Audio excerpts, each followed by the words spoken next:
Hi, I'm Mona. This is Chit Chat. Okay. So I wanted to do a chit chat real quick because we're going to be leaving tomorrow, and I'll do a video journal diary tomorrow, right? I'll make videos of this place, and I'll probably combine it with the last place I went because the phone that I had with the other pictures that totally busted, and I didn't go into town to change a new one. I wanted to have this time to myself with the dogs because I enjoy my time alone. It helps with me with my own personal healing, right? So, yeah. So, anyways, the dogs are doing well. All right. I keep forgetting to buy that thing for Chica, but I did purchase some triple antibiotic ointment that I put on her leg because it seems to be on one of her legs. And I put that on her before we take walks because then she doesn't lick. She's too busy walking, right? And then by the time we get back, she kind of forgets it's there. She doesn't bother with it. So the healing is going good. The hairs I can see are starting to come through to the raw part that used to be there. The raw part has healed up and the hairs are starting to grow through. That's a normal person triple antibiotic that I bought for her. And it works, and it's working. There's a little bit of jealousy issues between the two dogs. Brian is just extra jealous. Of course, I guess because, I've been just with him and he's like, and normally he likes to have another friend. But because he sees that the friend is staying, I think, I don't know what the issue is. It's jealousy, I know. But we're working through that. I also spoke to somebody that works here, and sorry about the glare. You guys can see the forest in my glasses. I have the forest in front of me. But I did speak to somebody here because I wanted to ask somebody a question about getting ice. Man, I can't believe it. Ice is only $1 here for a bag, and I've been driving into town for it. I should have been getting it here. I've been paying like $2 and $3 for bags of ice. So it's only $1 right here. Same size, whatever. It's okay. It is what it is. Anyways, this guy, he was looking at the dogs, and I was like, oh, I'm sorry, because they're barking at him, and he's just standing there, and I'm all, don't worry, they're just bark a lot, and as he approached, he could tell that they're nice, and he was petting the big one, Chica, and I said, yeah, I found her in Florida, somebody left her there, and I said, I don't really know how old she is or what kind of dog she is. He's like, well, it looks like a lab. He seemed to know his dog, right? He seemed to know about dogs. And so he's all, let me see her teeth. And he looked at her teeth and he's all, oh, this is a puppy. I don't know what they're checking for with the teeth, but, she's a puppy. I knew she was by the way she was acting, because a full-grown dog is not going to be all scared of Brian like that. You know what I mean? And the last time when I lived in Missouri, there was another time, I had Brian, and I heard on the news, they're like, bring all your pets in because we're going to have an overnight freeze, right?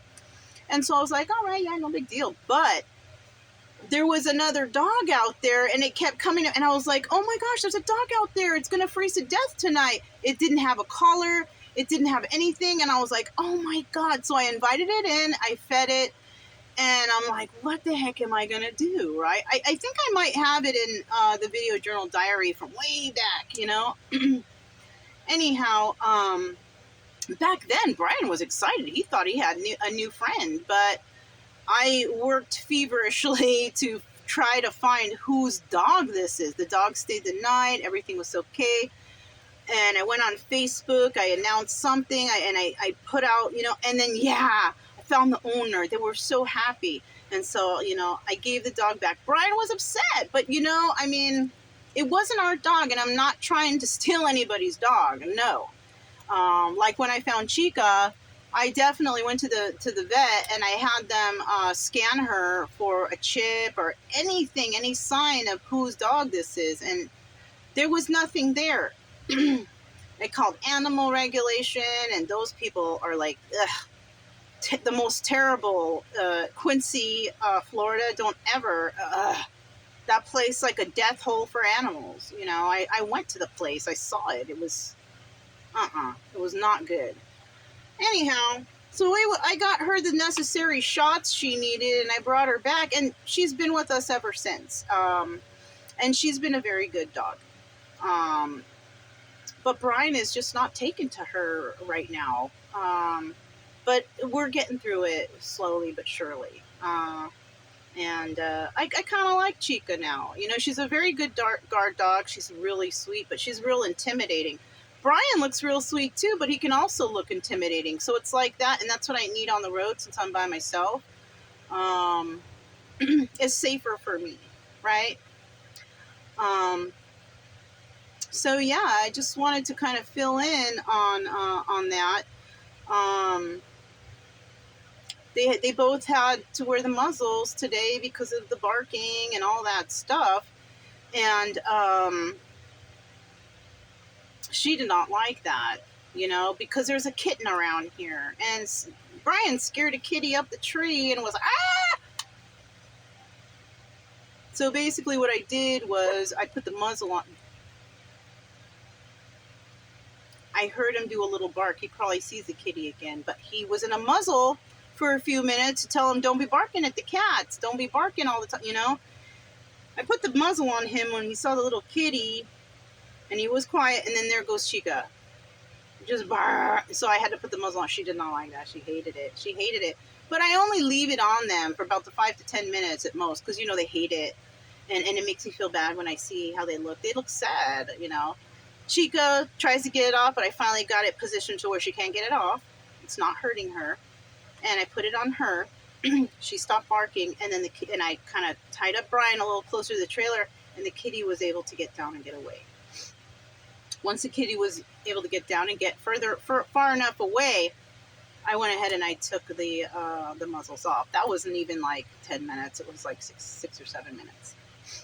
And but at least Chica knows what that is now. Because all I have to do with Brian normally is just show it to him. If he starts barking and I show it to him, he stops right away. He knows what the muzzle is. I want to get Chica to that point to where I just have to show it to her. Because I don't want to put it on them. You know, no one likes muzzle. What if someone muzzled you? You know what I'm saying? So anyhow, I'm working on that. And you know, things are going well. You know, there hasn't been any crazy fights. The thing is that Chica's real big, and yeah, she's a puppy. She wants to play too, and she tries to play with Brian. Brian tries to play with her, but the problem is that she's big, right? Brian looks like he could be girthy and big, but he's not. It's fur. It's his fur. You guys have seen, or I don't know if anybody's seen, when he gets his hair cut, he's like, right? There's no more fur, but then it kind of grows, and it makes him look thick. And so Chica's too heavy. She wants to play and do that, and every time she does that, he's like, ah, because she's heavy.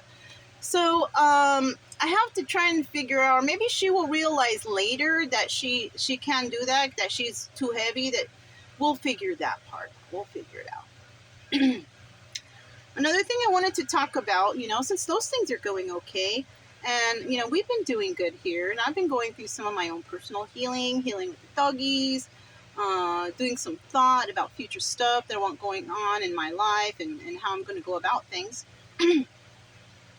So basically, we're headed to Texas, okay? We've been there before, and I have never offered this before because I wasn't ready. I myself needed to heal from some stuff, right? I mean, I did offer this before to anyone like that I just happened to meet, and thank goodness it helped some of them, because I honestly didn't think I was ready to give that or to do that and to offer advice. But wow, it worked for many people that have crossed my path. Some people I didn't even give readings to. I actually sat down and spoke with them, try to motivate them to do better in their life, and tell them, you know, that they're enough and they're worth more than what they think or what anybody tells them. You know, I try to motivate people out there because I want people to heal. I want people to be happy. I don't want anyone to suffer.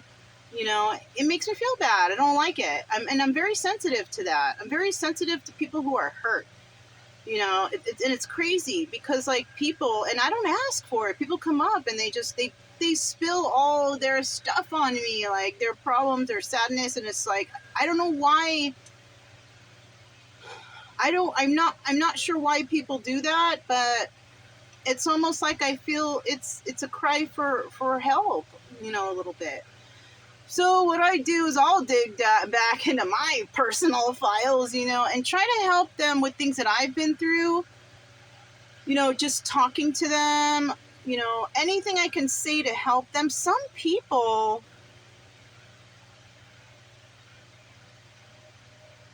a lot of people that I speak to are homeless, okay? And it's almost like they've lost their drive for life, you know. I actually met a nice guy. I don't know if he minds being homeless. Actually, two. Um, One of them, he seems to be somebody who actually looks out for people in his vicinity. This is why I'm not sure about some people, but I still try to motivate those people to do better too, because even though they're there and they're looking out for other people, they're homeless people trying to, you know, maybe be big brother or make sure they're safe or what, I appreciate those people.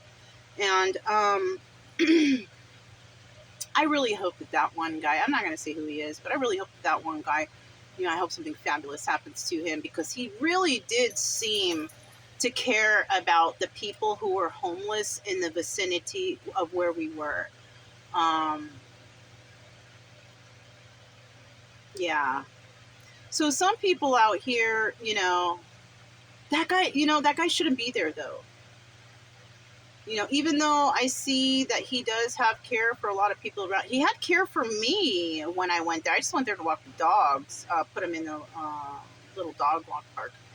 And right away, he was, you know, talking to me. He even offered me food. Like, are you hungry? Did you eat? Like, that guy was awesome. Like, he really cared. And he was telling me, watch out for these kind of people, watch out for those kind of people. And I was just like, oh, shoot. Like, he was schooling me, really. Um, Anyways, I love that guy. He was freaking great, you know? Um, and so, you know, I left and I actually went to a place where he suggested, and it was really fun. It was good, whatever, you know.